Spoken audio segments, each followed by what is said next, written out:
बहुत पुरानी बात है। एक दूर बसे सुंदर गांव चंदनपुर में सूरज की पहली किरणें जब धरती को चूमती थीं, तो पूरा गांव सोने की तरह चमक उठता था। वहां के खेतों में लहलहाती फसलें और पीपल के पुराने पेड़ों की घनी छाया में बसे कच्चे पक्के मकानों की अपनी ही एक अलग कहानी थी। उसी गांव के एक कोने में एक विशाल हवेलीनुमा घर था, जिसकी दीवारें तो बहुत मजबूत थीं, लेकिन उसके भीतर रहने वालों के दिलों में एक अजीब सी खामोशी और भारीपन हमेशा पसरा रहता था। जहां परंपराओं का बोझ हर किसी की रूह पर बहुत भारी पड़ता था, उस घर की बहू राधा, जिसका चेहरा शांत पूर्णिमा के चांद की तरह चमकता था, अपनी आंखों में अनगिनत सपनों को दबाए दिन रात घर के कामों में जुटी रहती थी। उसकी पायल की छन छन, जो कभी खुशी का प्रतीक होनी चाहिए थी, अब केवल उसके बंधनों की गूंज बनकर रह गई थी। वह सुबह सूरज निकलने से पहले जागती और देर रात तक सबकी सेवा में लगी रहती, पर बदले में उसे कभी प्रेम या सम्मान के दो मीठे शब्द नसीब नहीं होते थे, जिससे उसका कोमल मन अब धीरे धीरे भीतर ही भीतर कुम्हलाने लगा था।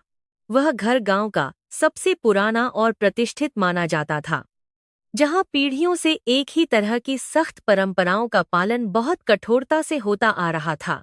उसके ऊंचे दरवाजे और भारी नक्काशीदार लकड़ी के कपाट बाहर से देखने में बड़े ही भव्य लगते थे, पर उनके पीछे रहने वाली औरतों के लिए वे किसी अदृश्य जेल की सलाखों से कम नहीं थे। आंगन में बना वह पुराना कुआं और रसोई के धुएं से काली पड़ी दीवारें राधा की रोजमर्रा की गवाह थीं, जहां उसने अपने जीवन के सुनहरे साल केवल बर्तनों और आग के बीच झोंक दिए थे। राधा का पति हरीश गांव का एक प्रभावशाली व्यक्ति था, जिसके लिए अनुशासन और नियंत्रण ही जीवन का सबसे बड़ा सत्य था। वह अपनी पत्नी को केवल एक घरेलू वस्तु समझता था, जिसका काम उसकी आज्ञा का पालन करना और बिना किसी सवाल के घर की मान मर्यादा को ढोना था। हरीश के बोलने का लहजा हमेशा आदेशात्मक होता था, और उसकी आंखों में राधा के लिए कभी वह कोमलता नहीं दिखी जो एक जीवन साथी के लिए होनी चाहिए। जिससे राधा का आत्मविश्वास दिन ब दिन कमजोर होता चला जा रहा था। हर सुबह रसोई में कोयले की आंच सुलगाते समय राधा अक्सर खिड़की से बाहर उड़ते उन पक्षियों को देखती थी, जो नीले आसमान में अपनी मर्जी से पंख फैलाए घूमते थे। वह सोचती थी कि क्या कभी उसे भी उस खुले आसमान के नीचे एक गहरी और सुकून भरी सांस लेने का मौका मिलेगा, या उसका जीवन इसी कालिख और धुएं में खत्म हो जाएगा। उसकी ये खामोश प्रार्थनाएं अक्सर चूल्हे की फुसफुसाहट में दबकर रह जाती थीं, क्योंकि घर में ऊंची आवाज में बोलना या अपनी इच्छा व्यक्त करना उसके लिए वर्जित था। एक दिन सुबह की चाय पीते समय हरीश ने बड़े तिरस्कार के साथ राधा की ओर देखा और कहा कि तुम्हारी बनाई हुई रोटी आज फिर थोड़ी सख्त है। क्या तुम इतना छोटा सा काम भी ढंग से नहीं सीख सकती? राधा ने चुपचाप अपनी गर्दन झुका ली और बिना कोई प्रतिवाद किए वहां से चली गई। पर उसके मन के किसी कोने में एक चिंगारी सुलग उठी थी। वह सोचने लगी कि आखिर कब तक उसे अपनी हर कोशिश के बदले केवल अपमान और छोटी छोटी गलतियों पर ऐसी कड़वी बातें सुनने को मिलती रहेंगी। गांव के कुएं पर जब राधा पानी भरने जाती थी, तो वहां की अन्य औरतें अक्सर हंसी मजाक करती थीं, लेकिन राधा हमेशा एक दूरी बनाए रखती थी। उसे डर था कि कहीं उसकी आंखों का दर्द छलक न जाए और गांव भर में उसके घर की बदनामी न हो जाए, जो हरीश को कभी मंजूर नहीं होता। एक बार उसकी सहेली सुमित्रा ने धीमे स्वर में उससे पूछा कि राधा, तुम इतनी उदास क्यों रहती हो? क्या सब ठीक है? तो राधा ने बस एक फीकी मुस्कान देकर अपना घड़ा उठा लिया और चुपचाप चली गई। हरीश के घर में बुजुर्गों का साया तो था, पर वे भी उसी पुरानी विचारधारा के पक्षधर थे, जहां बहू का काम सिर्फ सेवा करना माना जाता था। उसकी सास अक्सर उसे याद दिलाती रहती थी कि एक अच्छी स्त्री वही है जो अपने पति के अपमान को भी अमृत समझकर पी जाए और कभी घर की दहलीज के बाहर अपनी शिकायत नेती है ले जाए। राधा इन बातों को सुनकर अक्सर रात के अंधेरे में अपनी तकिया भिगोती थी, क्योंकि उसे लगता था कि उसका अपना कोई वजूद ही नहीं बचा है। दोपहर के समय जब घर के सभी पुरुष बाहर खेतों में होते थे, राधा अक्सर अपनी पुरानी किताबों को संदूक से निकालकर देखती थी, जिन्हें वह मायके से लेकर आई थी। उसे पढ़ने का बहुत शौक था और वह पढ़ाई में बहुत होशियार थी। पर शादी के बाद हरीश ने साफ कह दिया था कि इस घर में किताबों की नहीं, बल्कि सेवा और संस्कारों की जरूरत है। उन किताबों की धूल झाड़ते समय उसे अपना वह बीता हुआ कल याद आता था, जब उसके माता पिता उसे प्यार से बिटिया रानी कहते थे। हरीश को अपनी मर्दानगी और अपने रुतबे पर इतना घमंड था कि वह अक्सर छोटी छोटी बातों पर राधा को नीचा दिखाने का कोई मौका नहीं छोड़ता था। कभी खाने में नमक कम होने पर वह पूरी थाली फेंक देता, तो कभी देर से दरवाजा खोलने पर उसे घंटों आंगन में खड़ा रखता था। इन घटनाओं ने राधा के भीतर के भय को धीरे धीरे खत्म कर दिया था और उसकी जगह एक शांत दृढ़ता लेने लगी थी, जिसे अभी तक किसी ने पहचाना नहीं था और न ही महसूस किया था। एक बार गांव के एक बड़े उत्सव में राधा ने बहुत सुंदर साड़ी पहनी थी और थोड़ा सा श्रृंगार किया था, जिसे देखकर पड़ोसियों ने उसकी तारीफ कर दी। यह बात हरीश को इतनी चुभी कि उसने घर लौटते ही राधा को सबके सामने फटकार लगाई और कहा कि तुम्हें प्रदर्शन करने की कोई जरूरत नहीं है, तुम इस घर की बहू हो, कोई खिलौना नहीं। उस रात राधा ने महसूस किया कि हरीश के लिए उसकी सुंदरता या खुशियां कोई मायने नहीं रखतीं। उसे बस एक कठपुतली चाहिए जो उसके इशारों पर नाचे। बरसात के दिनों में जब पूरे गांव में हरियाली छा जाती थी, राधा का मन भी उन बूंदों के साथ बहने को बेताब हो उठता था। पर उसकी बेड़ियां बहुत मजबूत थीं। वह बरामदे में बैठकर गिरते हुए पानी को देखती और सोचती कि जिस तरह यह पानी पहाड़ों से निकलकर अपनी मंजिल खुद तय करता है, क्या वह भी कभी अपनी राह चुन पाएगी? उसके मन का द्वंद्व अब चरम पर था, जहां एक तरफ समाज और परिवार का दबाव था और दूसरी तरफ उसकी अपनी आत्मा की पुकार, जो उसे आजाद होने को कह रही थी। घर की पुरानी नौकरानी, जो राधा को बचपन से देख रही थी, एक बार उसके पास आई और उसकी आंखों में आंसू देखकर बस इतना कहा कि बेटी, सहन करने की भी एक सीमा होती है। उस एक वाक्य ने राधा के भीतर जैसे सोए हुए साहस को जगा दिया और उसे पहली बार लगा कि कोई तो है जो उसकी पीड़ा को समझ रहा है। उसने महसूस किया कि चुप रहना अब कोई समाधान नहीं है, बल्कि यह तो उस अन्याय को और बढ़ावा देने जैसा है जो सालों से उसके साथ होता आ रहा है। हरीश अक्सर अपने दोस्तों के साथ बैठक में बैठता और लंबी लंबी बातें करता कि कैसे उसने अपनी पत्नी को अनुशासन में रखा है और कैसे उसका घर आदर्श है। वह राधा को एक ऐसी मिसाल की तरह पेश करता था जिसे उसने अपनी इच्छा के अनुसार ढाल लिया था। पर उसे जरा भी अंदाजा नहीं था कि उस शांति के पीछे एक बड़ा तूफान आकार ले रहा है। राधा कमरे के पीछे खड़ी होकर उसकी बातें सुनती और उसका दिल कड़वाहट से भर जाता कि कैसे कोई इंसान इतना संवेदनहीन हो सकता है। एक शाम राधा ने हिम्मत जुटाकर हरीश से कहा कि वह गांव के स्कूल में बच्चों को पढ़ाना चाहती है, क्योंकि उसके पास डिग्री है और वह घर के काम के बाद खाली रहती है। हरीश इस बात पर जोर से हंसा और बोला कि क्या अब हमारे घर की बहुएं बाहर जाकर कौड़ियां कमाएंगी? क्या मेरी कमाई कम पड़ रही है, जो तुम्हें बाहर जाने का शौक चढ़ा है? उसने राधा की इस इच्छा को बड़ी बेरहमी से कुचल दिया और उसे दोबारा ऐसी बात न करने की चेतावनी देकर कमरे से बाहर निकल गया। राधा की माँ ने उसे हमेशा सिखाया था कि ससुराल ही अब तुम्हारा असली घर है और वहाँ की खुशियों में ही तुम्हारी खुशी होनी चाहिए, चाहे परिस्थिति कैसी भी हो। पर राधा अब यह सोचने लगी थी कि जिस घर में उसे इंसान ही नहीं समझा जाता, वह उसका अपना घर कैसे हो सकता है, जहां उसकी आत्मा हर पल घुटती है। उसने अपनी डायरी में लिखा कि सम्मान के बिना प्रेम अधूरा है और प्रेम के बिना जीवन एक ऐसी मरुभूमि है जहां प्यास तो है पर पानी का कोई नामो निशान नहीं। गांव के माहौल में अब धीरे धीरे बदलाव आ रहा था और कुछ लड़कियां शहर जाकर पढ़ने लगी थीं, जिससे राधा के मन में एक नई उम्मीद की किरण जागी थी। वह अक्सर रात को छुपकर मोमबत्ती की रोशनी में अपनी पढ़ाई को दोहराती और नए नए हुनर सीखने की कोशिश करती, ताकि वह समय आने पर आत्मनिर्भर बन सके।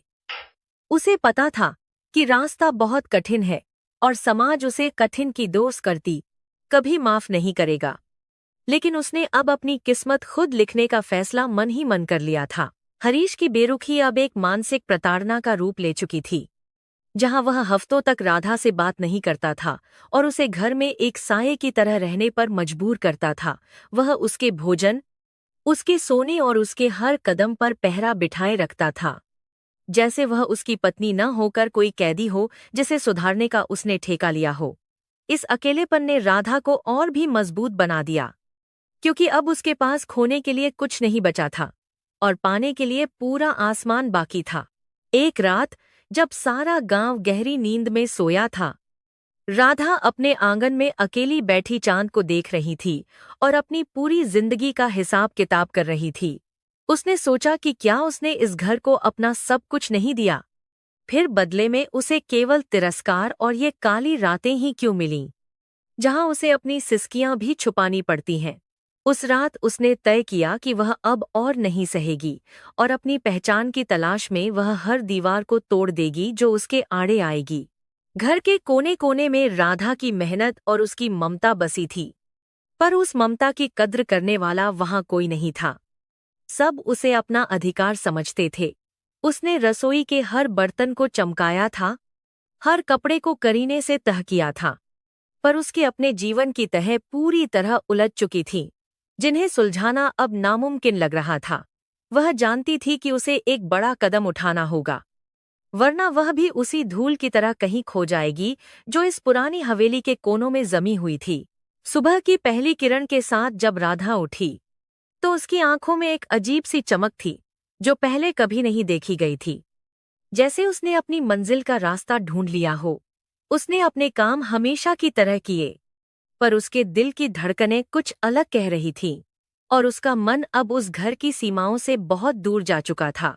उसे पता था कि आने वाला समय उसके लिए अग्नि परीक्षा की तरह होगा, लेकिन उसने अपने आत्मसम्मान को बचाने के लिए अब हर जोखिम उठाने की पूरी तैयारी कर ली थी। राधा ने महसूस किया कि जिस घर में वह सालों से रह रही है, वह वास्तव में उसका कभी था ही नहीं, क्योंकि वहां उसकी भावनाओं का कोई मूल्य नहीं था। उसने अपनी पुरानी संदूक से अपनी डिग्रियां निकालीं और उन्हें संभालकर एक थैली में रखा, जो उसकी सबसे बड़ी ताकत थी और जिसे उसने सालों से दुनिया से छुपाकर रखा था। उसे अब किसी के सहारे की जरूरत नहीं थी, क्योंकि उसकी हिम्मत ही अब उसकी सबसे बड़ी साथी थी जो उसे इस अंधेरे से निकालकर उजाले की ओर ले जाने वाली थी। गांव की ठंडी हवाएं अब उसे एक संदेश दे रही थीं कि बदलाव का समय आ गया है और उसे अपनी पुरानी कैंचुली को त्याग कर एक नया रूप धारण करना होगा। वह घर जो कभी उसे स्वर्ग लगता था, अब उसे एक कब्रिस्तान की तरह महसूस होने लगा था, जहां उसके अरमानों को रोज दफनाया जाता था और अब वह वहां एक पल भी नहीं रुकना चाहती थी। भागे कि यह खामोश तैयारी अब एक बड़े धमाके में बदलने वाली थी, जो पूरे गांव और हरीश की जिंदगी को हमेशा के लिए हिला देने वाली थी। गांव की गलियों में धूल उड़ रही थी जब हरीश का चचेरा भाई महेंद्र शहर से वापस आया, और उसके आने के साथ ही घर की शांति पूरी तरह भंग हो गई, क्योंकि वह स्वभाव से बहुत ही टेढ़ा और झगड़ालू किस्म का आदमी था। महेंद्र ने आते ही घर के माहौल को परख लिया और हरीश के कान भरने शुरू कर दिए कि तुम अपनी पत्नी को इतनी ढील क्यों देते हो? औरत को तो हमेशा पैर की जूती की तरह दबाकर रखना चाहिए, तभी वह वश में रहती है। उसकी ये बातें जहर की तरह हवा में घुलने लगीं और राधा को अपने ही घर में एक अनचाहे अजनबी की तरह महसूस होने लगा, जहां उसे हर कदम पर टोका जाता था। एक शाम जब सूरज ढल रहा था, महेंद्र और हरीश बरामदे में बैठकर हुक्का पी रहे थे और जोर जोर से हंसते हुए गांव की औरतों का मजाक उड़ा रहे थे, जो अब थोड़ी आजाद ख्यालों की हो रही थीं। राधा जब उनके लिए पानी लेकर आई तो महेंद्र ने व्यंग्य करते हुए कहा कि भाई साहब, मैंने सुना है कि आपकी पत्नी स्कूल में पढ़ाने का सपना देख रही है। क्या अब आपके घर के दिन इतने बुरे आ गए हैं कि बहू बाहर जाकर पैसे कमाएगी? हरीश का चेहरा गुस्से से लाल हो गया और उसने राधा की ओर घूरते हुए कहा कि खबरदार, जो आज के बाद ऐसी कोई बात इस घर की दीवारों के भीतर सुनाई दी, तुम सिर्फ रसोई के लिए बनी हो और वहीं रहो। महेंद्र की मौजूदगी ने हरीश के भीतर के उस सोए हुए अहंकार को और भी हवा दे दी, जो पहले से ही राधा के प्रति बहुत कठोर था। और अब वह घर की हर छोटी चीज में मीन मेख निकालने लगा था। गांव के चौपाल पर भी अब बातें होने लगी थीं कि कैसे हरीश का भाई शहर से आकर गांव की शांति खराब कर रहा है और राधा जैसी सीधी सादी बहू पर जुल्म ढाया जा रहा है। गांव के लोग आपस के सीध सादी एक ही साथ हरीश का भाई पर है में खुसर पुसर करते थे कि जब से महेंद्र आया है उस घर से हंसने की आवाजें आनी बंद हो गई हैं और केवल चीखने चिल्लाने की गूंज सुनाई देती है जो रात के सन्नाटे को और भी डरावना बना देती है। एक दिन जब राधा आंगन में कपड़े सुखा रही थी तो महेंद्र ने जानबूझकर उस पर कीचड़ उछाल दिया और जोर से हंसते हुए बोला कि तुम शहर की औरतों की तरह बनने की कोशिश मत करो। वहां तो औरतें मर्दों के साथ कंधे से कंधा मिलाकर चलती हैं, लेकिन यहाँ तो तुम्हें हमारे नीचे ही रहना होगा। राधा की आंखों में आंसू आ गए, पर उसने अपना मुंह फेर लिया और चुपचाप वहां से हट गई, क्योंकि वह जानती थी कि अगर उसने कुछ कहा तो हरीश उसे ही दोषी ठहराएगा। उस घर की ईंटें जैसे अब राधा को काट खाने को दौड़ती थीं, क्योंकि वहां उसका कोई रक्षक नहीं बल्कि सब भक्षक बन गए थे। गांव की बुजुर्ग महिला पार्वती काकी, जो अपनी लाठी के सहारे धीरे धीरे चलती थी, एक दिन राधा के घर के पास से गुजरी और उन्होंने अंदर से आती अपमानजनक आवाजें सुनी तो उनका दिल भर आया। उन्होंने हिम्मत जुटाई और घर के भीतर दाखिल होकर हरीश के सामने खड़ी हो गईं और अपनी डगमगाती आवाज में बड़े ही अधिकार के साथ कहा कि बेटा हरीश, मेरी एक बात याद रखना कि जो घर अपनी स्त्री का सम्मान नहीं करता वह रेत के महल की तरह ढह जाता है और उसे कोई बचा नहीं पाता। हरीश ने उनकी बात को अनसुना कर दिया और अपनी अकड़ में मसरूफ रहा जैसे उसे किसी की परवाह न हो। पार्वती काकी की सलाह ने राधा के मन में एक अजीब सी हलचल पैदा कर दी और उसे लगा कि शायद अब वह समय आ गया है जब उसे अपनी चुप्पी तोड़नी होगी या फिर हमेशा के लिए इस अंधेरे में खो जाना होगा। महेंद्र ने काकी के जाने के बाद और भी जोर से ठहाका लगाया और हरीश से कहा कि देखो भाई साहब, अब तो ये बुढ़ियां भी हमें नसीहत देने लगी हैं। लगता है गांव में आपका रुतबा कम हो रहा है।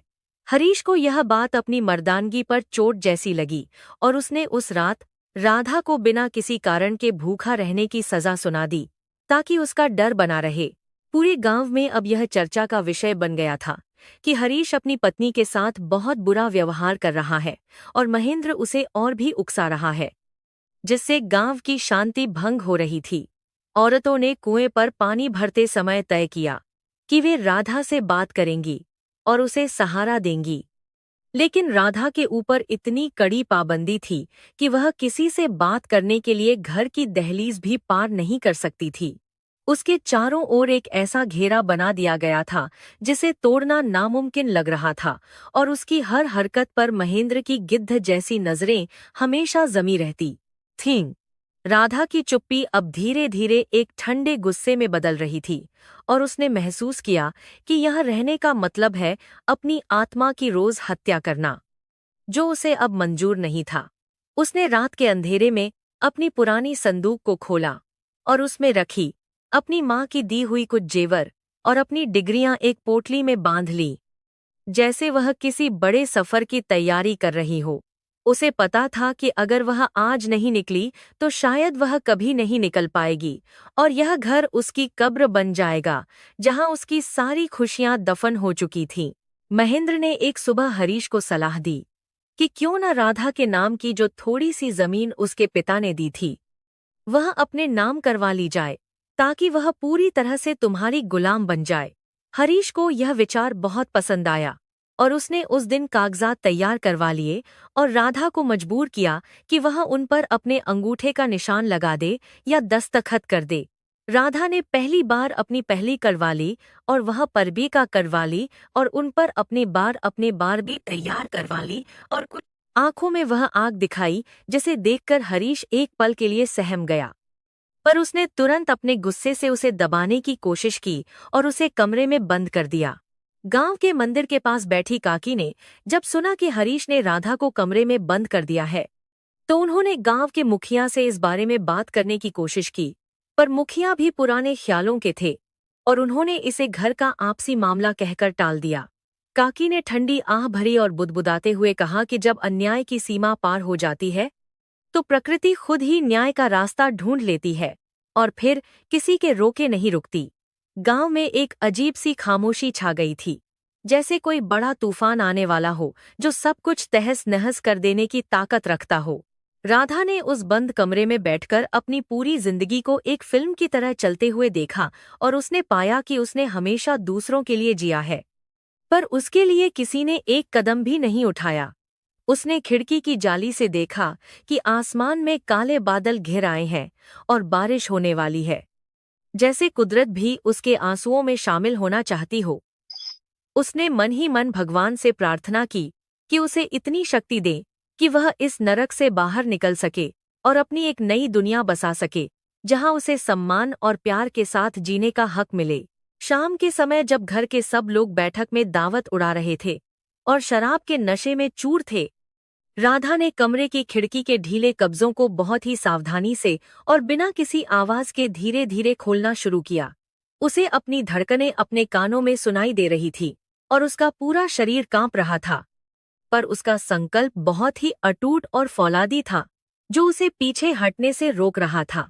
उसने अपनी पोटली को कसकर पकड़ा और बाहर की ठंडी हवा को अपने चेहरे पर महसूस किया, जो उसे आज़ादी का पहला और सबसे मीठा एहसास करा रही थी। महेंद्र की आवाज बैठक से आ रही थी, जहां वह अपनी बहादुरी के झूठे किस्से सुना रहा था, और हरीश उसकी हर बात पर अपनी सहमति की मुहर लगा रहा था, जैसे वह उसका कोई अंधभक्त हो। राधा ने सोचा कि कैसे इन दो लोगों ने मिलकर एक खुशहाल घर को श्मशान बना दिया है और कैसे समाज ऐसे लोगों को सम्मान की नज़रों से देखता है, जबकि असली अपराधी तो यही है। उसने एक गहरी सांस ली और खिड़की से बाहर कूद गई। उसके पैर जमीन पर पड़ते ही उसे ऐसा लगा जैसे उसके ऊपर से सदियों पुराना कोई भारी बोझ अचानक उतर गया हो। गांव के कच्चे रास्तों पर कीचड़ था और अंधेरा इतना घना था कि उसे अपना हाथ भी दिखाई नहीं दे रहा था। पर राधा के मन में एक रोशनी जल रही थी, जो उसे रास्ता दिखा रही थी। वह बिना पीछे मुड़े दौड़ती रही। उसे झाड़ियों की खरोंचें और पत्थरों की चोट महसूस नहीं हो रही थी, क्योंकि उसके मन में बस एक ही लक्ष्य था कि उसे इस गांव की सीमा से बाहर निकलना है। उसने सुना था कि रात के इस पहर में जंगल के रास्ते खतरनाक होते हैं, पर उसे इंसानों के बीच रहने से ज्यादा डर लग रहा था, जो जानवरों से भी बदतर व्यवहार कर रहे थे। महेंद्र और हरीश अपनी मस्ती में इतने डूबे थे कि उन्हें राधा के भागने की भनक तक नहीं लगी, और वे देर रात तक पीते रहे और भविष्य की योजनाएं बनाते रहे कि वे कैसे राधा की जमीन को बेचकर शहर में मौज उड़ाएंगे। उधर राधा गांव के रेलवे स्टेशन पर पहुंच चुकी थी, जहां एक मालगाड़ी खड़ी थी, और उसने बिना सोचे समझे उसके एक डिब्बे में शरण ले ली, ताकि वह जहां भी जाए बस इस नफरत भरी जगह से बहुत दूर चली जाए। उसकी यात्रा शुरू हो चुकी थी और उसके साथ उसकी हिम्मत और उसके सपने थे, जो अब सच होने के लिए बेताब थे। अगले दिन सुबह जब सूरज निकला और घर में शोर मचा कि राधा गायब है, तो हरीश के पैरों तले जमीन खिसक गई और उसने गुस्से में सारा घर सिर पर उठा लिया, क्योंकि उसे लगा कि उसकी इज्जत मिट्टी में मिल गई है। महेंद्र ने उसे और भड़काया कि देखो, तुम्हारी पत्नी ने तुम्हें समाज में कहीं का नहीं छोड़ा। वह जरूर किसी के साथ भाग गई होगी। और यह अफवाह पूरे गांव में आग की तरह फैल गई। गांव के लोग भी तरह तरह की बातें करने लगे, पर पार्वती काकी चुपचाप अपनी जगह बैठी रहीं, क्योंकि वे जानती थीं कि पंछी अपनी आजाद उड़ान पर निकल चुका है। हरीश ने आसपास के गांवों में राधा की तलाश की और उसके मायके में भी संदेश भिजवाया, पर उसे कहीं भी उसका सुराग नहीं मिला, जिससे उसका अहंकार और भी बुरी तरह घायल हो गया। उसके पिता ने उससे कहा कि तुमने एक लक्ष्मी को घर से निकाल दिया है, अब तुम्हारा पतन निश्चित है। पर हरीश ने उनकी बात को भी तिरस्कार के साथ ठुकरा दिया। महेंद्र अब घर का सर्वेसर्वा बन गया था और उसने धीरे धीरे घर के पैसों और अनाज पर अपना नियंत्रण करना शुरू कर दिया था, जिससे घर की स्थिति और भी बिगड़ने लगी थी। महीने बीत गए और राधा का कोई अता पता नहीं चला। गांव वालों के लिए यह एक भूली बिसरी कहानी बनती जा रही थी। पर हरीश के मन में वह टीस हमेशा बनी रही, क्योंकि वह उसे अपनी हार मानता था। उसे इस बात का दुख नहीं था कि राधा चली गई, बल्कि इस बात का गुस्सा था कि एक मामूली औरत ने उसे चुनौती देने की हिम्मत कैसे की और उसकी पकड़ से बाहर कैसे निकल गई। वह अक्सर शराब के नशे में राधा का नाम लेकर उसे गालियां देता और अपनी बर्बादी का जिम्मेदार उसे ही ठहराता रहता था। महेंद्र ने अब अपना असली रंग दिखाना शुरू कर दिया था और उसने घर की कीमती चीजों को एक एक करके बेचना शुरू कर दिया ताकि वह अपनी अय्याशियों को जारी रख सके। हरीश, जो कभी गांव का सबसे रौबदार आदमी था, अब धीरे धीरे कमजोर पड़ने लगा था, क्योंकि उसके घर की नींव ही हिल चुकी थी और उसके पास अब कोई ऐसा नहीं था जो उसे सही सलाह दे सके। घर के बगीचे के पेड़ सूखने लगे थे और दीवारें पपड़ी बनकर झड़ने लगी थीं, जैसे घर भी अपनी स्वामिनी के बिना अपना अस्तित्व खो रहा हो और मातम मना रहा हो। एक बार फिर पार्वती काकी हरीश के घर के सामने से गुजरी और उन्होंने देखा कि घर का दरवाजा टूट चुका है और आंगन में घास उगाई है। तो उन्होंने बस एक लंबी आह भरी। उन्होंने देखा कि हरीश अपनी फटी हुई कमीज में बरामदे में बैठा शून्य में ताक रहा है और उसका वह घमंड अब धूल में मिल चुका है जो कभी आसमान छूता था। काकी ने मन ही मन सोचा कि समय का पहिया बड़ा बलवान होता है। वह राजा को रंग और रंग को राजा बनाने में जरा भी वक्त नहीं लगाता, और आज वह अपनी आंखों से यह सब देख रही थी। गांव की औरतों के बीच अब राधा एक मिसाल बन गई थी कि अगर अन्याय सहने की शक्ति खत्म हो जाए तो औरत अपना रास्ता खुद बना सकती है और उसे किसी की बैसाखी की जरूरत नहीं होती। हालांकि कोई नहीं जानता था कि वह कहाँ है और किस हाल में है, पर उसकी उस एक रात की हिम्मत ने गांव की कई और औरतों के भीतर अपने हकों के लिए लड़ने की एक छोटी सी चिंगारी तो जरूर सुलगा दी थी। वे अब दबी जबान में ही सही, पर अपने पतियों के गलत व्यवहार का विरोध करने लगी थीं, जो गांव के लिए एक बड़ा बदलाव था। महेंद्र एक दिन सारा पैसा समेटकर शहर भाग गया और हरीश को पूरी तरह अकेला और कंगाल छोड़ दिया, जिससे हरीश को एहसास हुआ कि उसने अपने ही खून पर भरोसा करके अपनी सबसे बड़ी संपत्ति खो दी थी। वह अब पुराने दिनों को याद करता जब राधा उसके लिए गरम खाना बनाती थी और घर हमेशा साफ सुथरा और महकता रहता था, पर अब उसके पास केवल यादें और गंदगी बची थी। उसे पहली बार अपनी गलती का थोड़ा सा एहसास हुआ, पर अब बहुत देर हो चुकी थी, क्योंकि समय कभी लौटकर नहीं आता और न ही खोए हुए लोग वापस मिलते हैं। समय बीतता गया और चंदनपुर के खेतों के रंग कई बार बदले। पतझड़ आए और फिर वसंत ने अपनी दस्तक दी, लेकिन राधा की यादें गांव की फिजाओं से पूरी तरह कभी ओझल नहीं हुईं। वह शहर की उस अनजान दुनिया में अपनी मेहनत और लगन से एक ऐसी पहचान बना रही थी जिसकी कल्पना उस छोटे से गांव के किसी भी व्यक्ति ने कभी सपने में भी नहीं की थी। उसने शुरुआती दिनों में बहुत संघर्ष किया, कभी छोटे काम किए तो कभी पढ़ाई पूरी की, लेकिन उसने कभी हार मानकर पीछे मुड़कर नहीं देखा, क्योंकि उसके मन में आत्मसम्मान की एक अटूट प्यास हमेशा जागती रहती थी। उधर गांव में हरीश की हालत बद से बदतर होती चली गई और वह उस पुराने टूटे हुए मकान की तरह हो गया जिसकी मरम्मत करने वाला अब कोई जीवित नहीं बचा था।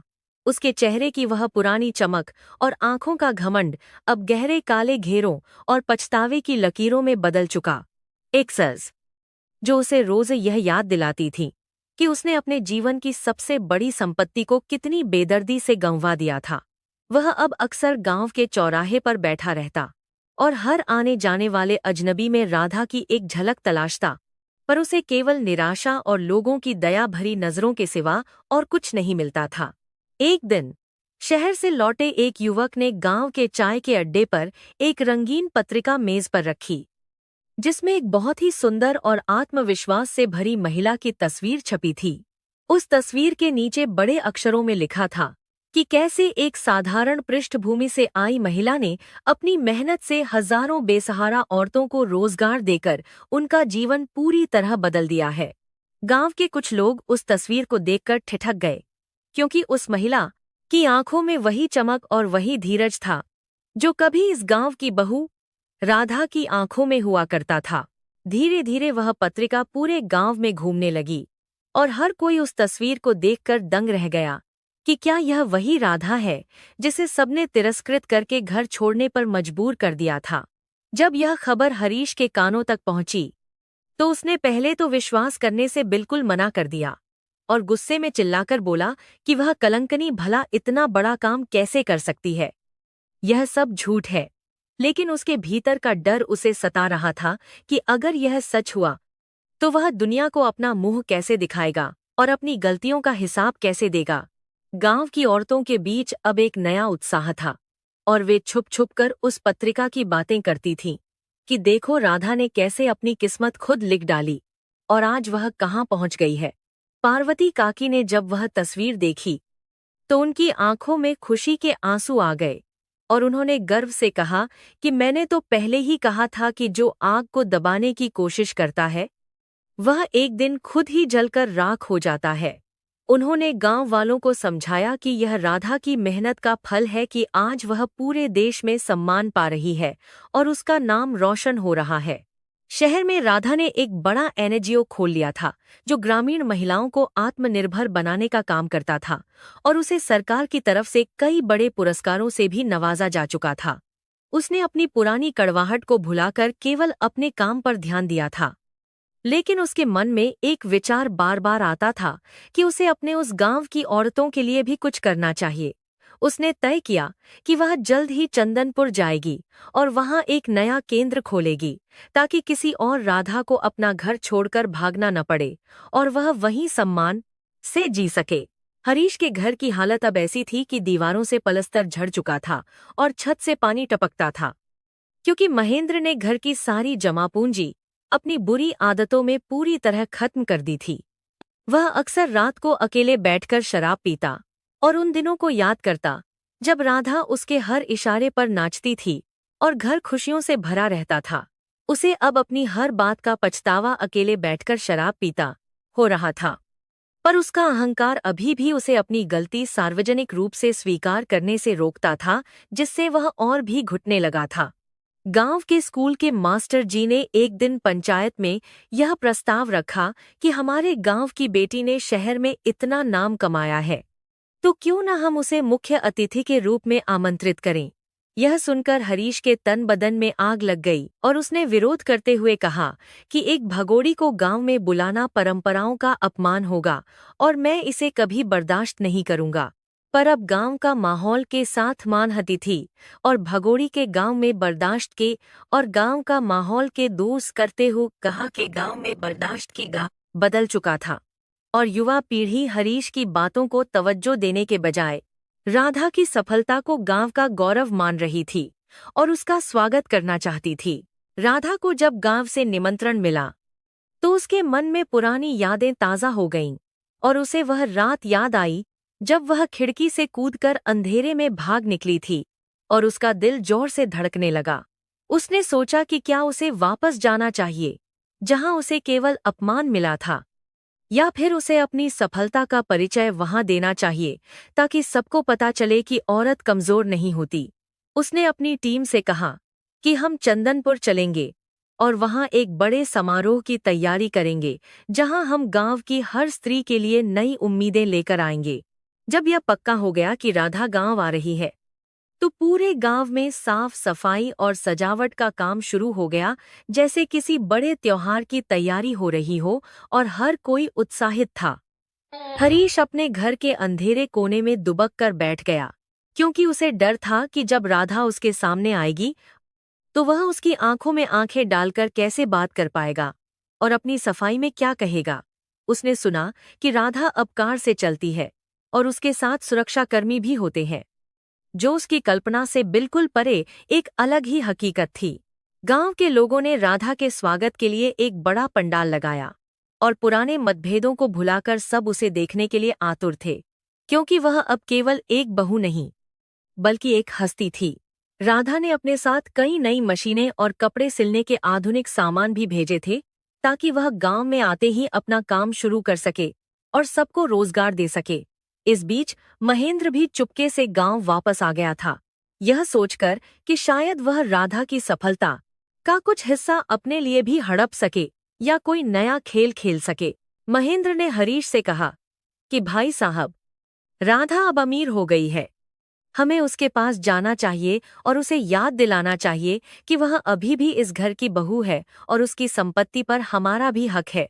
हरीश ने उसे एक जोरदार थप्पड़ मारा और कहा कि तुम्हारी इन्हीं बातों ने मुझे बर्बाद किया है और अब मैं और ज्यादा अपनी इज्जत का नीलाम होते हुए नहीं देख सकता। तुम यहाँ से चले जाओ। हरीश को अब समझ आ गया था कि रिश्ते पैसों से नहीं बल्कि सम्मान और प्रेम से चलते हैं, जो उसने बहुत पहले ही खो दिए थे। समारोह के दिन गांव के मंदिर के पास हजारों की भीड़ जमा थी और हर कोई उस रास्ते की ओर देख रहा था जहां से राधा की गाड़ी आने वाली थी, जो फूलों से सजाया गया था। जैसे ही नीले रंग की चमकदार गाड़ी गांव में दाखिल हुई, लोगों ने जयकारों के साथ उसका स्वागत किया और राधा ने सिर झुकाकर सबका अभिवादन स्वीकार किया, जिससे उसकी विनम्रता साफ झलक रही थी। वह बिल्कुल बदल चुकी थी। उसके चेहरे पर एक अलग ही तेज था और उसकी चाल में वह आत्मविश्वास था जो केवल कठिन संघर्ष के बाद ही हासिल होता है। राधा सीधे गांव की उस कुएं की ओर गई जहां वह कभी पानी भरने आती थी और उसने वहां की मिट्टी को अपने माथे से लगाया, जिससे गांव वाले भावुक हो गए और उन्हें लगा कि वह अभी भी वही सरल राधा है। उसने वहां मौजूद हर बुजुर्ग के पैर छुए और बच्चों को चॉकलेट दी, पर उसकी नजरें कहीं न कहीं उस पुराने घर की ओर भी उठीं, जहां उसने अपनी जिंदगी के सबसे अंधेरे दिन बिताए थे। उसने महसूस किया कि वह घर अब कितना छोटा और बेजान लग रहा है, जो कभी उसके लिए एक बड़ी चुनौती और जेल की तरह हुआ करता था। पंडाल में पहुंचकर राधा ने अपना भाषण शुरू किया और उसकी आवाज में वही ठहराव और मिठास थी, पर शब्दों में ऐसी शक्ति थी कि हर कोई मंत्रमुग्ध होकर उसे सुनने लगा और अपनी गलतियों पर विचार करने लगा। उसने अपनी कहानी सुनाई कि कैसे एक हारी हुई औरत ने खुद को खड़ा किया और कैसे समाज की बेड़ियों को तोड़कर वह आज यहाँ तक पहुंची है, जिससे गांव की औरतों में नई प्रेरणा जागी। उसने स्पष्ट रूप से कहा कि आज वह यहाँ किसी से बदला लेने नहीं आई है, बल्कि यह दिखाने आई है कि सम्मान मांगा नहीं जाता, बल्कि कमाया जाता है। भाषण के दौरान उसकी नज़र भीड़ में खड़े हरीश पर पड़ी, जो फटे कपड़ों में और झुके हुए कंधों के साथ उसे देख रहा था, और उसकी आंखों में पश्चाताप के गहरे आंसू साफ झलक रहे थे। राधा ने एक पल के लिए अपनी बात रोकी और फिर मुस्कुराते हुए आगे बढ़ गई, जैसे उसने उसे पहचान तो लिया, पर अब वह उसकी जिंदगी का हिस्सा नहीं था और न ही उसके मन में कोई नफरत बची थी। यह स्पष्ट था कि राधा अब उन सब बातों से बहुत ऊपर उठ चुकी थी, जिन्होंने कभी उसे बहुत पीड़ा दी थी और उसे पूरी तरह तोड़ दिया था। समारोह के बाद गांव की पंचायत ने राधा को सम्मानित किया और उसे गांव के विकास के लिए भूमि आवंटित की, जहां वह अपना नया केंद्र खोल सके, जिससे गांव के युवाओं को बहुत खुशी हुई। राधा ने घोषणा की कि इस केंद्र में केवल सिलाई कढ़ाई ही नहीं, बल्कि कंप्यूटर और शिक्षा की भी व्यवस्था होगी, ताकि गांव का हर बच्चा अपने पैरों पर खड़ा हो सके और एक बेहतर भविष्य बना सके। लोग उसके बड़े तखे और उनके बाद में जोश की जा रही दिल और उसकी दूरदृष्टि की तारीफ करते नहीं थक रहे थे और उसे साक्षात देवी का रूप मानकर पूजने के लिए तैयार बैठे थे। रात के समय जब सब शांत हो गया, राधा अपनी टीम के साथ गांव के गेस्ट हाउस में ठहरी थी, जहां वह अगले दिन के कामों की योजना बना रही थी और पुराने दोस्तों से मिल रही थी। उसे पता चला कि महेंद्र ने फिर से गांव में उत्पात मचाने की कोशिश की थी, पर गांव वालों ने उसे खदेड़ दिया, क्योंकि अब वे किसी भी गलत काम को बर्दाश्त करने के लिए तैयार नहीं थे। उसे यह जानकर संतोष हुआ कि बदलाव केवल उसके भीतर ही नहीं आया, बल्कि पूरे गांव की सोच अब धीरे धीरे बदल रही थी और लोग जागरूक हो रहे थे। पार्वती काकी राधा से मिलने आईं और उन्होंने उसे गले लगाकर बहुत आशीर्वाद दिया और कहा कि बेटी, तूने आज मेरा सिर ऊंचा कर दिया और मुझे अपनी उस नसीहत पर गर्व है जो मैंने कभी हरीश को दी थी। राधा ने काकी का हाथ पकड़कर कहा कि काकी, अगर आपने उस दिन मुझे वह सहारा न दिया होता तो शायद मैं कभी वह हिम्मत न जुटा पाती जो उस रात मुझे घर से बाहर ले गई थी। उन दोनों के बीच एक ऐसा रिश्ता था जो शब्दों से परे था और जो सालों के उस दर्द को एक पल में साझा कर रहा था जो दोनों ने सहा था। अगले दिन सुबह राधा ने तय किया कि वह उस पुराने घर में जाएगी जहां उसका अतीत छिपा था। ताकि वह अपने मन के उस आखिरी बोझ को भी हमेशा के लिए उतार सके और पूरी तरह मुक्त हो सके। उसने अपने सुरक्षा कर्मियों को बाहर रुकने को कहा और अकेले ही उस टूटे हुए दरवाजे की ओर बढ़ी जो अब आधा लटका हुआ था और जिससे कभी उसे बहुत डर लगता था। घर के आधा लटका था। भीतर सन्नाटा पसरा था और केवल धूल और जालों का राज था। जहाँ कभी राधा की मेहनत की खुशबू महकती थी, पर अब वहाँ केवल बर्बादी का मंजर था। आंगन में हरीश बैठा था, जो राधा को अपनी ओर आते देख घबरा गया और खड़ा होने की कोशिश करने लगा। पर उसके पैर कांप रहे थे और उसकी आवाज उसके गले में ही कहीं अटक कर रह गई थी। राधा ने बिना कुछ कहे उसके सामने आकर अपनी एक फाइल रखी, जिसमें उस घर की मरम्मत और उसके जीवन के निर्वाह के लिए कुछ पैसे थे, जो उसने एक मानवीय नाते से दिए थे। उसने हरीश की आंखों में देखा और बहुत ही शांत स्वर में कहा कि मैंने आपको माफ कर दिया है, क्योंकि नफरत पालकर मैं खुद को और दुखी नहीं करना चाहती थी।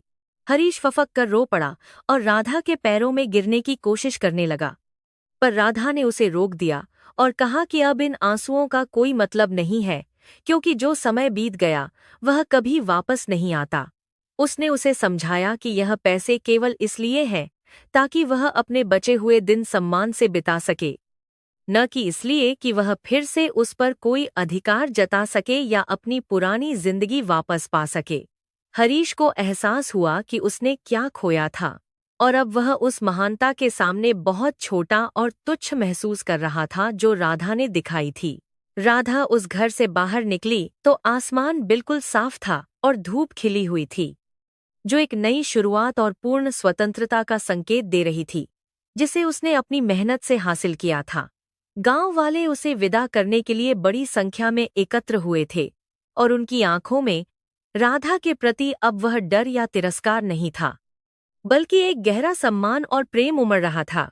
उसने जाते समय सबको आश्वासन दिया कि वह अब बार बार यहाँ आती रहेगी और चंदनपुर को एक आदर्श गांव बनाने के अपने सपने को जरूर पूरा करेगी और सबको साथ लेकर चलेगी।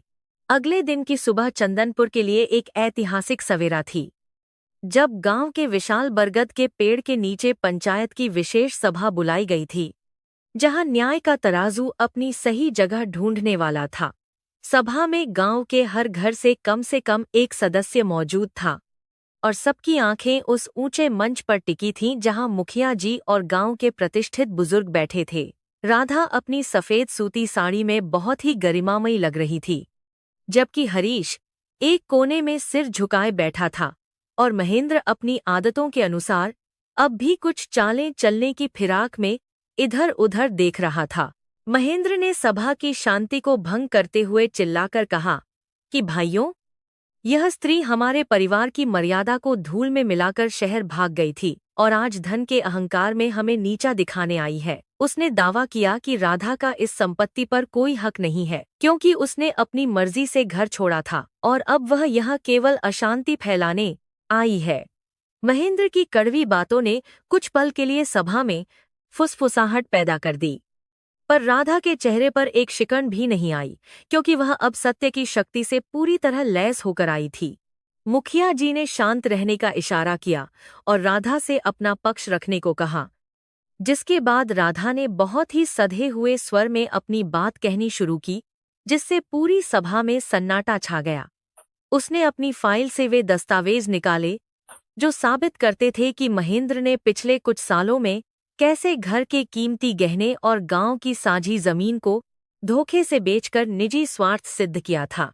राधा ने बताया कि उसका उद्देश्य संपत्ति हड़पना नहीं, बल्कि उस विरासत को बचाना है जिसे महेंद्र जैसा व्यक्ति पूरी तरह बर्बाद करने पर उतारू था और जो अब सार्वजनिक संपत्ति बननी चाहिए। राधा की बातों के प्रमाण स्वरूप जब उसने उन व्यापारियों को सामने खड़ा किया जिनसे महेंद्र ने चोरी छिपे सौदा किया था, तो महेंद्र के चेहरे का रंग उड़ गया और वह हकलाने लगा। गांव वालों ने जब अपनी आंखों से वह सच देखा जिसे वे अब तक केवल अफवाह मानते थे, तो उनका गुस्सा 7वें आसमान पर पहुंच गया और वे महेंद्र को गांव से बाहर निकालने की मांग करने लगे। महेंद्र ने अपनी सफाई में कुछ कहना चाहा, पर मुखिया जी ने उसे फटकारते हुए चुप कर दिया और कहा कि आज यह केवल न्याय की बात होगी, प्रपंच की नहीं। हरीश, जो अब तक चुपचाप सब सुन रहा था, अचानक खड़ा हुआ और उसकी आवाज कांप रही थी जब उसने सबके सामने स्वीकार किया कि उसने राधा के साथ अन्याय किया और महेंद्र की बातों में आकर अपना घर बर्बाद किया। उसने कहा कि आज वह खुद को इस घर और इस समाज का अपराधी मानता है और उसे राधा की सफलता पर गर्व है, भले ही वह उसे कभी माफ न करे। हरीश के इस सार्वजनिक स्वीकारोक्ति ने पूरे माहौल को बहुत ही भावुक बना दिया और लोगों को एहसास हुआ कि असली जीत केवल धन की नहीं बल्कि सत्य की होती है। पंचायत ने सर्वसम्मति से निर्णय लिया कि महेंद्र को तुरंत गांव की सीमा से बाहर जाना होगा और उसे भविष्य में कभी भी चंदनपुर की जमीन पर कदम रखने की अनुमति नहीं दी जाएगी। महेंद्र अपनी पोटली समेटकर अपमानित होकर वहां से चला गया, जबकि गांव के लोगों ने तालियों की गूंज के साथ राधा के साहस की सराहना की और उसे पूरा समर्थन देने का वादा किया। यह उस अन्याय के अंत की शुरुआत थी जिसने सालों से उस घर की खुशियों को निगल रखा था और अब वहां एक नई रोशनी की किरण दिखाई दे रही थी। इसके बाद राधा ने घोषणा की कि वह उस पुराने घर को पूरी तरह से मरम्मत करवाकर एक महिला कल्याण केंद्र और पुस्तकालय में बदल देगी, जहां गांव की बेटियां अपनी पढ़ाई और कौशल विकास कर सकेंगी। उसने स्पष्ट किया कि घर का एक छोटा हिस्सा हरीश के लिए सुरक्षित रखा जाएगा ताकि वह अपने बुढ़ापे में सम्मान के साथ रह सके और उसे अपनी गलतियों को सुधारने का मौका मिल सके। राधा के इस बड़े दिल और क्षमा करने की प्रवृत्ति ने गांव वालों के मन में उसके प्रति सम्मान को और भी कई गुना बढ़ा दिया। समारोह समाप्त होने के बाद गांव की औरतें राधा के साथ उस पुराने घर की ओर बढ़ीं और उन्होंने मिलकर उस घर के ताले खोले जिन्हें सालों से नफरत और गंदगी ने जकड़ रखा था। सबने मिलकर झाड़ू उठाई और उस धूल को साफ करना शुरू किया जो कड़वाहट की यादें बनकर कोनों में जमी हुई थी, जिससे घर का वातावरण धीरे धीरे शुद्ध और हल्का होने लगा। राधा ने खुद रसोई की सफाई की और वहां धूप बत्ती जलाई, जिससे घर में एक पवित्र खुशबू फैल गई और ऐसा लगा जैसे दीवारों ने भी राहत की सांस ली हो। दोपहर के समय जब घर का आंगन चमकने लगा तो राधा ने गांव की औरतों के साथ मिलकर रसोई में बड़े बर्तनों में खाना पकाने की शुरुआत की, जो एक सामूहिक भोज की तैयारी थी। उस दिन रसोई से वही पुरानी सौंधी खुशबू आ रही थी जो राधा के समय में हुआ करती थी, पर इस बार उसमें डर की जगह खुशी और उत्साह का तड़का लगा हुआ था। गांव की बुजुर्ग औरतों ने राधा को आशीर्वाद दिया और उसके साथ मिलकर पुराने लोकगीत गाए, जिससे पूरे घर की ऊर्जा बिल्कुल बदल गई और सकारात्मकता का संचार हुआ।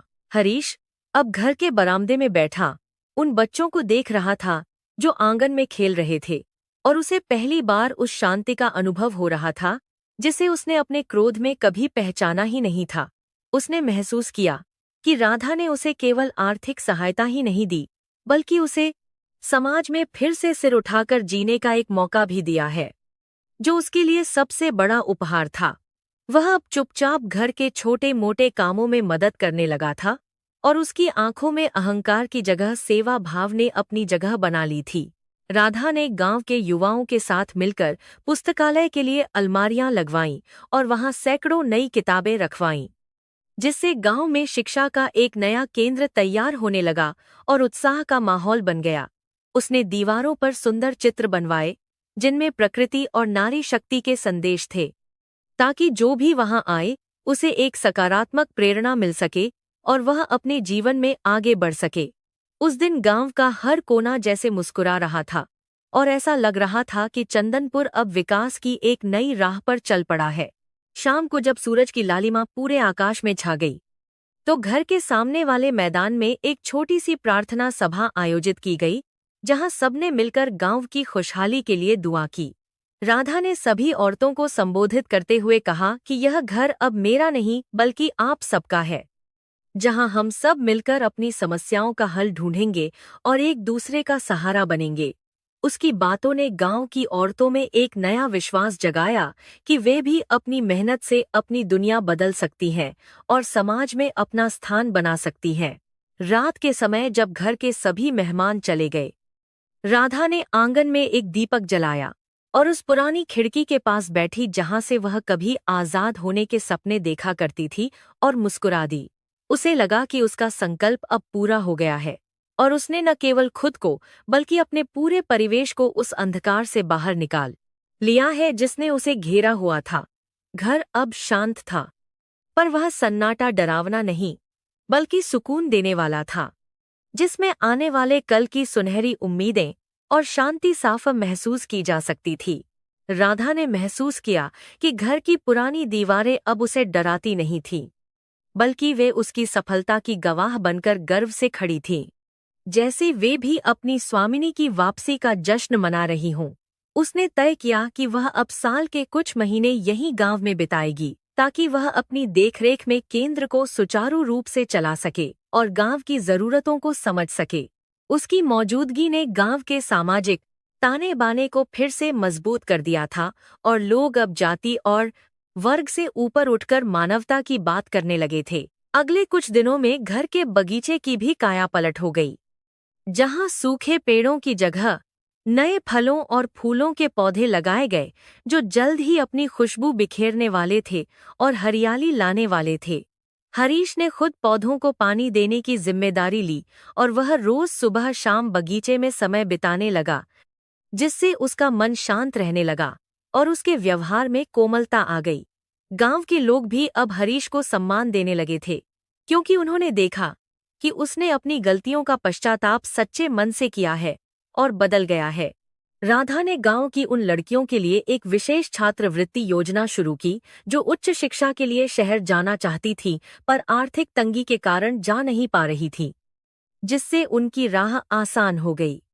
उसने गांव के मास्टर जी के साथ मिलकर एक समिति बनाई, जो पारदर्शी तरीके से गांव के विकास कार्यों का निरीक्षण करेगी और यह सुनिश्चित करेगी कि हर जरूरतमंद तक मदद पहुंच सके। इन सब कार्यों ने राधा को गांव की एक समाल है सर्वमान्य नेता के रूप में स्थापित कर दिया था, जिसे हर कोई आदर के साथ देखता था। भोजन के समय अब घर में वही रौनक होती थी जो किसी बड़े परिवार में होती है, जहां सब मिलकर बैठते थे और भविष्य की योजनाओं पर चर्चा करते थे, बिना किसी तनाव या डर के। राधा ने यह सुनिश्चित किया कि घर के काम करने वाले लोगों को भी उचित वेतन और सम्मान मिले, ताकि वे भी खुद को इस बड़े परिवार का एक महत्वपूर्ण हिस्सा महसूस कर सकें। उस घर में अब समरसता और समानता का भाव था, जो किसी भी मजबूत समाज की आधारशिला होती है और जिसे राधा ने बड़ी मेहनत से स्थापित किया था। एक दिन पार्वती काकी ने राधा से कहा कि बेटी, तूने इस घर की रूह वापस लौटा दी है, जो न जाने कितने सालों से किसी अंधेरे कोने में सिसकियां ले रही थी और प्यासी थी। राधा ने काकी का हाथ चूमते हुए कहा कि यह सब आपकी दुआओं का असर है काकी, जिन्होंने मुझे कठिन समय में टूटने नहीं दिया और हमेशा सही राह दिखाई और हौसला दिया। उन दोनों के बीच की वह आत्मीयता देख गांव की अन्य औरतें भी भावुक हो गईं और उन्हें लगा कि नारी शक्ति अगर ठान ले तो वह कुछ भी बदल सकती है। महेंद्र की विदाई के बाद गांव में चोरी और झगड़ों की घटनाओं में भी भारी कमी आई थी, क्योंकि लोगों को समझ आ गया था कि बुराई का साथ देने वाले का अंत हमेशा बुरा ही होता है। गांव का वातावरण अब पूरी तरह बदल चुका था और लोग एक दूसरे की मदद के लिए हमेशा तैयार रहते थे, जो राधा द्वारा शुरू किए गए उन छोटे बदलावों का ही बड़ा परिणाम था। अब चंदनपुर के लोग अपनी बेटियों को स्कूल भेजने में गर्व महसूस करते थे और उन्हें अपनी पहचान बनाने के लिए प्रोत्साहित करने लगे थे, जो एक बड़ी क्रांति थी। राधा ने गांव के कुएं की भी मरम्मत करवाई और वहां एक वाटर फिल्टर सिस्टम लगवाया, ताकि हर किसी को पीने का साफ पानी मिल सके और बीमारियां न फैलें, जो एक बहुत बड़ी राहत थी।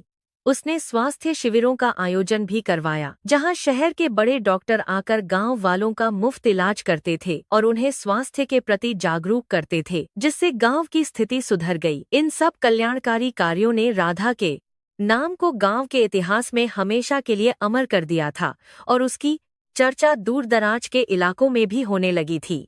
रात के अंतिम पहर में जब पूरा गांव सो जाता था, राधा अक्सर अपनी डायरी में लिखती थी कि कैसे जीवन के सबसे कठिन दौर ने उसे सबसे बड़ी सीख दी और उसे इतना मजबूत बनाया। वह लिखती थी कि माफी देना सबसे बड़ी बहादुरी है और अपने अधिकारों के लिए लड़ना सबसे बड़ा धर्म है। जो उसने अपने जीवन के अनुभव से सीखा था और अपनाया था। उसकी डायरी के पन्ने अब खुशियों की स्याही से भरे जा रहे थे, जिनमें नफरत के लिए कोई जगह नहीं बची थी और जो आने वाली पीढ़ियों के लिए प्रेरणा बनने वाले थे।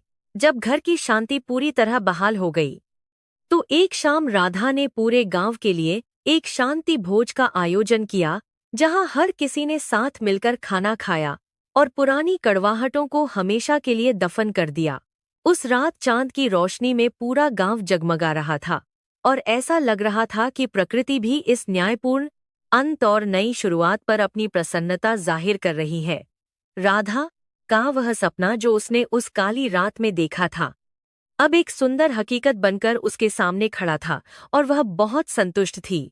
राधा ने महसूस किया कि अब वह समय आ गया है जब वह शांति से अपनी आंखें मूंद सकती है और इस नए बदलाव का आनंद ले सकती है, क्योंकि उसकी मेहनत रंग लाई थी और न्याय हुआ था। घर का कोना कोना अब सकारात्मक ऊर्जा से भरा था और हवा में एक ऐसी शीतलता थी जो मन को शांत कर देती थी और सुखद निद्रा की ओर ले जाती थी।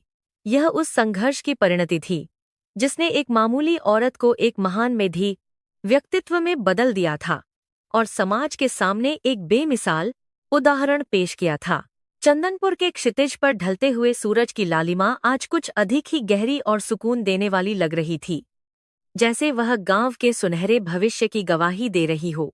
गांव की गलियों में अब वह डर और घुटन भरी चुप्पी नहीं थी जो सालों पहले हुआ करती थी, बल्कि अब हर घर से हंसी, मजाक और बच्चों के चहकने की आवाजें सुनाई देती थीं। राधा अपने घर के विशाल आंगन में खड़ी इस बदलते हुए नज़ारे को देख रही थी और उसके मन में एक असीम शांति का संचार हो रहा था, जो उसे उसकी लंबी और कठिन यात्रा के सफल होने का सुखद एहसास करा रहा था। घर का आंगन अब फूलों की सुगंध से महक रहा था और दीवारों पर की गई नई नक्काशी गांव की कला और संस्कृति को जीवंत कर रही थी, जिसे राधा ने खुद डिजाइन किया था।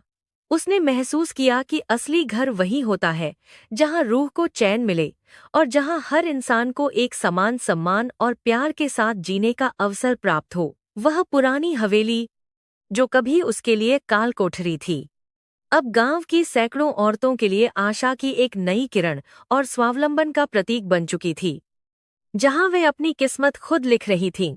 हरीश अब रसोई के पास वाले चबूतरे पर बैठा सब्जियां काट रहा था और उसकी आंखों में वह पुराना क्रोध पूरी तरह शांत हो चुका था, जिसकी जगह अब एक गहरी विनम्रता ने ले ली थी। उसने राधा की ओर देखा और बहुत ही धीमे स्वर में कहा कि आज रात का खाना मैं खुद तैयार करूंगा। तुम बस आराम करो, क्योंकि तुमने पूरे गांव के लिए बहुत मेहनत की है। राधा मुस्कुरा दी और उसने महसूस किया कि क्षमा की शक्ति ने वास्तव में एक कठोर इंसान के भीतर के पत्थर को पिघलाकर उसे एक संवेदनशील मानव बना दिया था।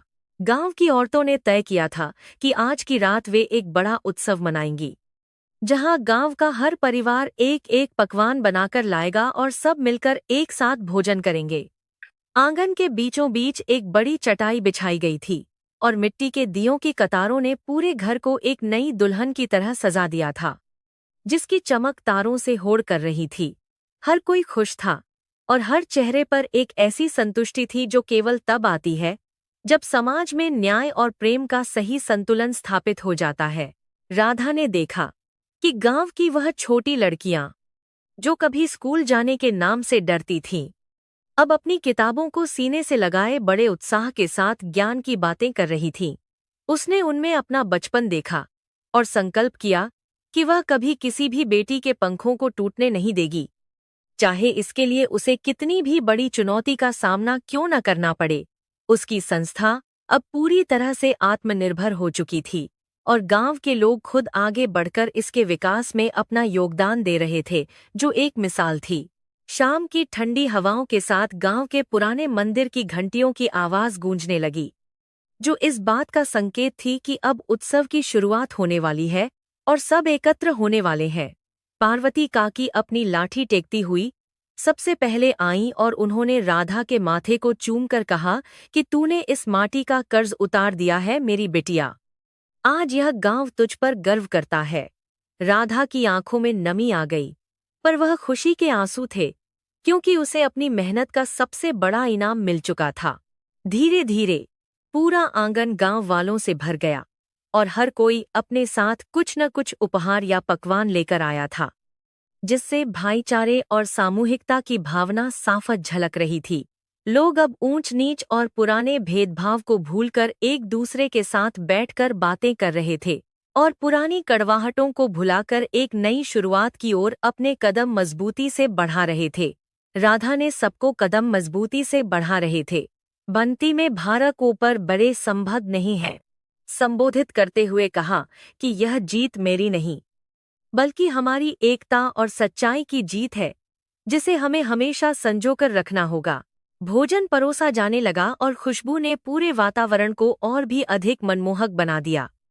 जहां सादे भोजन में भी प्रेम का ऐसा स्वाद था जो किसी शाही दावत में भी नहीं मिल सकता। हरीश ने सबको बहुत ही आदर के साथ खाना खिलाया और उसने खुद आगे बढ़कर उन लोगों से माफी मांगी जिनके साथ उसने कभी बुरा व्यवहार किया था, जिससे लोगों का दिल जीत लिया। गांव के मुखिया ने घोषणा की कि अब से चंदनपुर का यह घर नारी शक्ति सदन के नाम से जाना जाएगा, जो हमेशा प्रेरणा देता रहेगा। रात का चांद अपनी पूरी चमक के साथ आसमान में आ गया था और उसकी शीतल चांदनी ने पूरे गांव को एक दूधिया चादर में लपेट लिया था, जिससे सब कुछ जादुई लग रहा था। भोजन के बाद सबने मिलकर लोकगीत गाए और ढोलक की थाप पर बूढ़े बच्चे सब थिरकने लगे, जैसे सदियों का कोई बड़ा बोझ अचानक सबके कंधों से उतर गया हो और सब आजाद हों। राधा एक कोने में बैठी इस दृश्य को देख रही थी और सोच रही थी कि कैसे एक सही निर्णय पूरी दुनिया बदल सकता है। उसने महसूस किया कि जब एक स्त्री अपने आत्मसम्मान के लिए खड़ी होती है, तो पूरी कायनात उसे रास्ता देने के लिए मजबूर हो जाती है और अंततः न्याय की ही जीत सुनिश्चित होती है। उसका संघर्ष अब केवल उसकी व्यक्तिगत कहानी नहीं थी, बल्कि यह गांव की हर उस दबी हुई आवाज की कहानी बन गई थी जिसने अब ऊंचे स्वर में बोलना सीख लिया था। घर की शांति अब स्थायी थी, क्योंकि इसकी नींव नफरत पर नहीं, बल्कि आपसी समझ और सम्मान की ठोस चट्टान पर बहुत मजबूती से रखी गई थी। समारोह के अंत में राधा ने सबको एक एक छोटा पौधा भेंट किया और कहा कि जैसे यह पौधा बड़ा होकर छाया देगा, वैसे ही हमारे विचार भी आने वाली पीढ़ियों का भविष्य सुरक्षित करेंगे। लोगों ने उन पौधों को बहुत ही संभाल कर लिया और वादा किया कि वे इनकी देखभाल ठीक वैसे ही करेंगे जैसे वे अपनी बेटियों और बहुओं की अब से करने वाले हैं। गांव में एक नई चेतना का आंधों की बीठी है, तो गांव में एक नई चेतना का उदय हुआ था, जो अंधविश्वास और कुरीतियों के अंधेरे को पूरी तरह मिटाकर उजाले की ओर ले जाने वाली थी। जब सब मेहमान चले गए और घर में फिर से वही सुखद सन्नाटा छा गया, राधा अपनी रसोई में गई और वहां उसने एक आखिरी दीपक जलाया जो शांति का प्रतीक था। उसने देखा कि हरीश अब बरामदे में बैठकर शांति से माला जप रहा है और उसके चेहरे पर एक ऐसा तेज है जो केवल पश्चाताप और क्षमा के बाद ही प्राप्त होता है। राधा को लगा कि उसका वनवास अब पूरी तरह समाप्त हो गया है और वह अपने वास्तविक घर में पहुंच गई है, जहां उसका दिल धड़कता था। आंगन की तुलसी के पास बैठकर उसने ठंडी हवा का एक गहरा झोंका महसूस किया, जो उसे यह बता रहा था कि उसकी माँ की आत्मा भी आज स्वर्ग से उसे आशीर्वाद दे रही होगी। उसने अपनी पुरानी डायरी उठाई और उसके आखिरी पन्ने पर लिखा कि प्रेम बंधन नहीं बल्कि आज़ादी है, और जो आज़ाद करना नहीं जानता वह कभी वास्तव में प्रेम कर ही नहीं सकता। उसकी कलम अब रुक गई थी, क्योंकि कहने के लिए अब कुछ शेष नहीं बचा था और उसकी कहानी अपने पूर्ण और सुखद अंत तक पहुंच गई थी। आसमान के तारे अब उसे थपकी देते हुए लग रहे थे और गांव की हर धड़कन में एक लय थी जो एक सुखद संगीत की तरह कानों में रस घोल रही थी और मन को सुकून दे रही थी। राधा ने अपनी आंखें धीरे से मूंद लीं और एक गहरी तारे के सभी तकर लंबी सांस ली, जिसमें चंदनपुर की मिट्टी की सौंधी महक और चमेली के फूलों की मीठी सुगंध पूरी तरह रची बसी हुई थी। वह अब पूरी तरह सुरक्षित थी, सम्मानित थी और सबसे बढ़कर वह अपने जीवन की स्वयं स्वामिनी थी, जिसे कोई अब झुका नहीं सकता था। सोने से पहले उसने खिड़की से बाहर देखा जहां पूरा गांव गहरी और मीठी नींद में सो रहा था, बिना किसी डर या चिंता के, क्योंकि अब वहां न्याय का शासन था। उसने महसूस किया कि उसकी सफलता की सबसे बड़ी उपलब्धि यही थी कि उसने लोगों के दिलों में फिर से विश्वास और उम्मीद का बीज बोया था, जो अब फल दे रहा था। घर की दीवारें अब उसे डराती नहीं थीं, बल्कि वे उसे सुरक्षा का एहसास कराती थीं और उसे एक पुरानी दोस्त की तरह गले लगा रही थे। रात का तीसरा पहर शुरू हो चुका था और सन्नाटा और भी गहरा हो गया था। पर यह सन्नाटा सुकून भरा था, जो इंसान को खुद से मिलने और अपनी अंतरात्मा को सुनने का मौका देता था। राधा ने अपने बिस्तर पर लेटते हुए सोचा कि कल की सुबह और भी सुंदर होगी, क्योंकि अब गांव में कोई भी स्त्री खुद को अकेला या बेबस महसूस नहीं करेगी। उसने मुस्कुराते हुए खुद से कहा कि अंततः सब कुछ ठीक हो गया और न्याय की देवी ने अपनी कृपा हम सब पर समान रूप से बरसा दी है। तभी दूर कहीं एक कोयल की मीठी आवाज सुनाई दी, जो इस बात का ऐलान कर रही थी कि नया सवेरा बहुत करीब है और अब दुखों की रात हमेशा के लिए बीत चुकी है। राधा का मन अब पूरी तरह शांत था, जैसे कोई ठहरा हुआ पानी हो जिसमें अब कोई हलचल नहीं थी और केवल असीम शांति का वास था, जो उसे निद्रा की ओर ले जा रहा था। वह घर जिसे उसने कभी अपना माना था, आज वास्तव में उसका अपना हो गया था, क्योंकि अब वहां उसकी आत्मा का पूरा सम्मान था। गांव के कुएं पर सुबह जब औरतें पानी भरने आएंगी, तो वे अब जुल्म की नहीं, बल्कि अपनी तरक्की और राधा की महानता की कहानियां एक दूसरे को सुनाएंगी और गर्व महसूस करेंगी। हर माँ अपनी बेटी को अब राधा जैसी बनने की प्रेरणा देगी और उसे सिखाएगी कि कठिन समय में भी कभी अपना हौसला नहीं हारना चाहिए और हमेशा डटकर खड़ा रहना चाहिए। चंदनपुर अब केवल एक गांव नहीं था, बल्कि वह साहस और न्याय का एक ऐसा जीता जागता उदाहरण था, जिसकी चर्चा सदियों तक होती रहेगी। हरीश ने सोते समय राधा से बस इतना कहा कि मुझे खुशी है कि तुमने मुझे एक बेहतर इंसान बनने का मौका दिया, और राधा ने बस सिर हिलाकर अपनी सहमति दे दी। उन दोनों के बीच अब कोई पर्दा नहीं था, न ही कोई कड़वाहट थी, बस एक मूक समझ थी, जिसने उनके रिश्ते को एक नया और पवित्र आधार प्रदान कर दिया था। घर की लालटेन की लौ अब धीरे धीरे कम हो रही थी, जो इस बात का संकेत थी कि अब पूरी तरह आराम करने और मीठे सपनों में खो जाने का समय आ गया है। राधा ने अपनी ओढ़नी को थोड़ा और लपेटा और उसे अपने बचपन के उस घर की याद आई जहां वह निडर होकर सोती थी, और आज उसे फिर से वही सुरक्षा और अपनापन महसूस हो रहा था। गांव की हर गली, हर पेड़ और हर पत्थर आज शांत था, जैसे वे सब भी राधा की इस जीत का जश्न मनाकर अब थक चुके हों और सुकून की तलाश में हों। समय का पहिया अब रुक गया था और उसने न्याय के मंदिर में अपनी सही जगह पा ली थी, जहां केवल प्रेम का वास था। अंतिम दीपक की लौ बुझते ही कमरे में एक शीतल अंधेरा छा गया, जो आंखों को बहुत सुखद लग रहा था और मन को गहरी निद्रा की गोद में ले जाने के लिए तैयार था। राधा के चेहरे पर एक अंतिम मुस्कान खिली और उसने महसूस किया कि उसकी कहानी अब पूरी हो गई है, और अंतिम दीपक की गोद में ले जाने के लिए और कोड तेशकार वह अब शांति से सो सकती है, यह जानते हुए कि सब ठीक है। चंदनपुर की हवा अब एक लोरी सुना रही थी, जो हर दुखी मन को मरहम लगा रही थी और उसे चैन की नींद सोने के लिए प्रेरित कर रही थी। अब वह समय है जब आप भी अपने विचारों को विराम दें और उस शांति को महसूस करें जो इस कहानी के अंत में राधा को मिली थी, जहां सब कुछ शुभ और मंगलमय है। आपकी आंखें अब भारी हो रही हैं और यह गांव की ठंडी हवा आपको भी एक सुखद सपने की ओर ले जा रही है, जहां केवल खुशियां और प्यार का साम्राज्य है। इस कहानी का हर शब्द अब आपकी रूह को सुकून पहुंचा रहा है और आपको एक बहुत की पैसी जानकार रूह की तरफता ही गहरी और मीठी नींद की आगोश में सुलाने के लिए तैयार है। अब सब कुछ शांत है, पूरा गांव सो गया है और आप भी इस सुकून के साथ अपनी आंखें बंद कर सकते हैं कि अंत में हमेशा भलाई की ही जीत होती है।